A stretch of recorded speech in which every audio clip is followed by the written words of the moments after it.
आमच्या जर नोंदी सापडल्यात ते आरक्षण पाहिजे, त्याच्यासाठी आता हा मुद्दा क्लिअर केला, त्याच्यासाठी काय ठरलं ते सांगतो. वेळ तर सगळ्याकडे आज असणाऱ्याची सविस्तर चर्चा करायची. आज ऊन लागून होते तिकडे काय होतं, मी मंडप काढायला येत असतो माझ्या डोक्यासाठी. पण आता ना नीटनेटकेपणा आणि आरक्षणच घ्यायचं, मग तिकडे काय हो, फक्त बुद्धीचा वापर करून निर्णय घेताना बी शांतच डोक्यानं.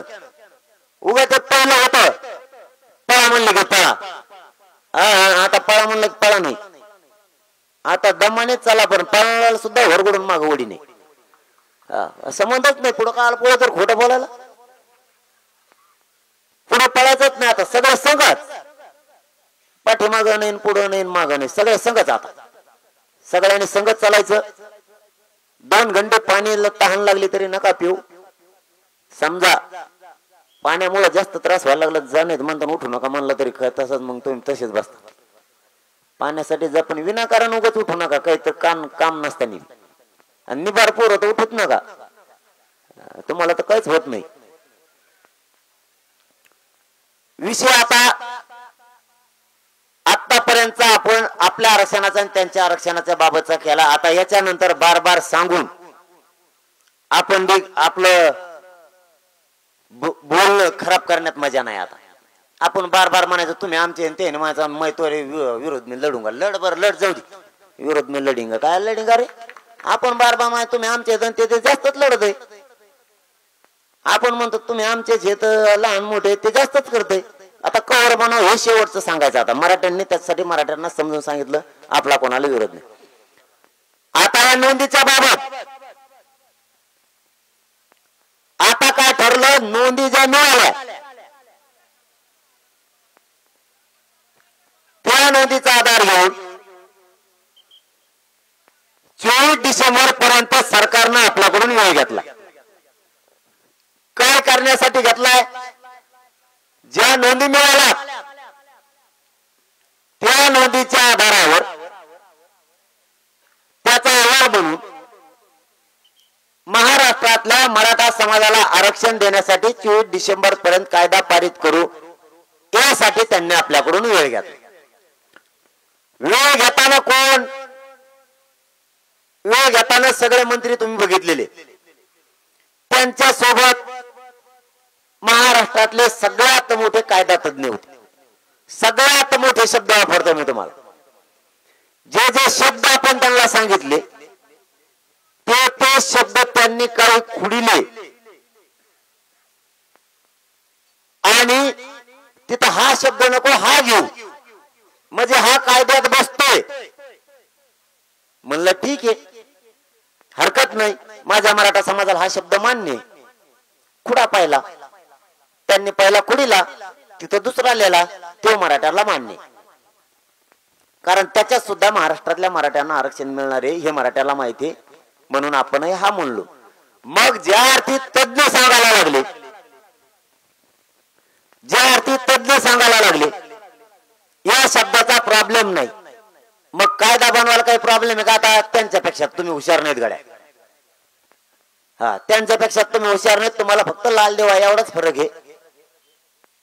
त्यांना नावीलाजानं तुमच्या पुढे उभं राहावं लागतं, एवढाच फरक आहे.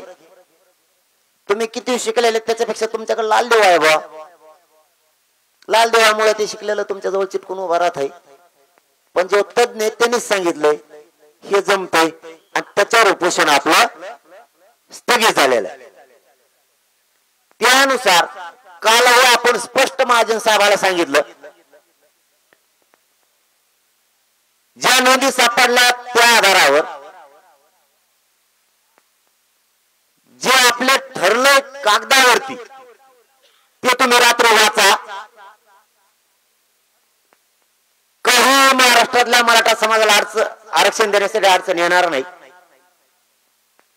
त्या आधारावर तुम्ही महाराष्ट्रातल्या मराठा समाजाला आरक्षण द्या, कारण ते शब्द तुमचे आमचे मराठ्यांचे नाही. हो, मी तुम्हाला खरं सांगतो, ते शब्द आपले नाहीत, ते त्यांच्या तज्ञाचे त्यांचे. आता बदलायचं काम नाही. त्या त्यामुळे 24 डिसेंबर पर्यंत ते 100% मराठ्यांना आरक्षण देतील याच्यात आत्ताही मराठ्यांना शंका नाही.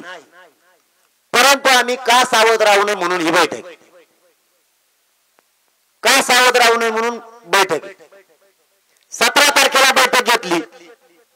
याचा अर्थ असा नाही की 24 डिसेंबर पर्यंत तुम्हाला दिलेला वेळ आम्ही कमी केला, याचा अर्थ अजिबात नाही. मराठ्यांनी एकदा शब्द दिला की मराठी मागे घेत नाही.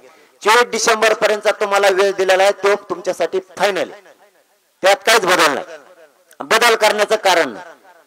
फक्त या बैठकीच्या माध्यमातून राज्यातले ही मराठा समाजाची बैठक आहे, ही मराठा समाजाची बैठक आहे.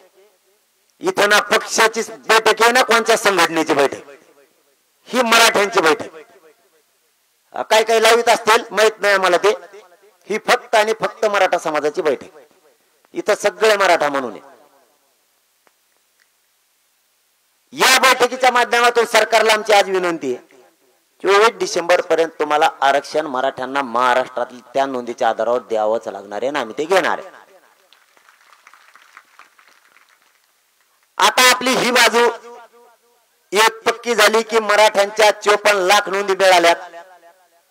आता मराठा समाजाचं असं म्हणणं आहे की जे कागदावरती ठरले सर्व परिवार संबंधित नातेवाईक, नका वाजू त्या शिट्ट्या, राहून द्या तुमच्या शिट्ट्या, गप्प बसा एका जागा. नोंदी सापडलेलीच वाटतो तुम्ही, आमच्या तर हो आम्हाला मिळूच तर. ज्या नोंदी सापडल्यात, आपला क्रमांकाचा एक मुद्दा, आपल्या ज्या नोंदी सापडल्यात, आज सरकारला या बैठकीच्या माध्यमातून आम्ही जाहीर सांगतो, ज्या नोंदी सापडल्यात त्यांना सगळ्यांना तात्काळ प्रमाणपत्र द्या. काही द्यायचे थांबवले तास आमच्या कानावर आहे. आजच्या बैठकीच्या माध्यमातून पहिली मागणी, ज्या नोंदी सापडल्यात त्यांना सगळ्यांना प्रमाणपत्र तातडीने द्या, तात्काळ लगेच. ज्यांच्या नोंदी सापडल्यात त्यांना माहित नसेल एखाद्याची माझी नोंद सापडली का नाही, ज्याची नोंद सापडली त्याच्या घरी तुमच्या गावचा अधिकारी, तलाठी, ग्रामसेवक पाठवा आणि त्याला सांगा तुझी नोंद आहे, प्रमाणपत्र घेऊन जा. 2, त्याच्या सगळ्या परिवाराला त्या नोंदीच्या आधारावर फायदा द्या. त्याच्या सगळ्या पंजाबापासून द्या किंवा ज्या वर्षापासूनची नोंद सापडली, मान्य तुम्हाला, जी नोंद ज्या वर्षापासून सापडली तेव्हापासूनचा त्याचा सगळा परिवार, मग त्याचा पंजोबापासली जर सापडली असली तर पंजोबापासूनचा परिवार धरायचा आतापर्यंत आणि धुमपुरचे सगळे. मान्य आहे का तुम्हाला सगळ्याला? त्या नोंदीवरती सरकारनं सगळ्या परिवाराला त्याच्या द्यायचे. 2, त्याचे सर्व नातेवाईक संबंधित त्याच्या नातेवाईकाला पण द्यायचे.